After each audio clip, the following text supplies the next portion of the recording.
9,500 में मशीन तैयार कर रहे हैं। गुज्जर सिंह का हेड है इसमें, एक नंबर मुँह चलता भाई। इसमें लोहे का पहिया विद बेल्ट, मोदी गोल्डर की बेल्ट यूज करते हैं मेरे भाई।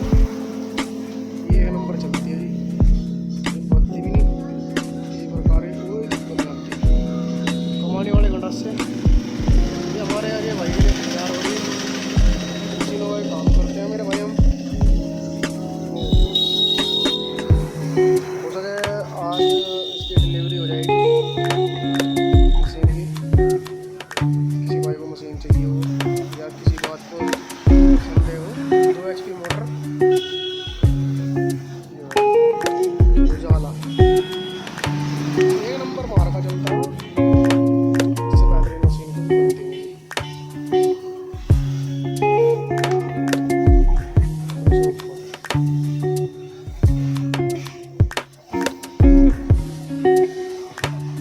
लाइक करो, सब्सक्राइब करो चैनल को, सपोर्ट करो।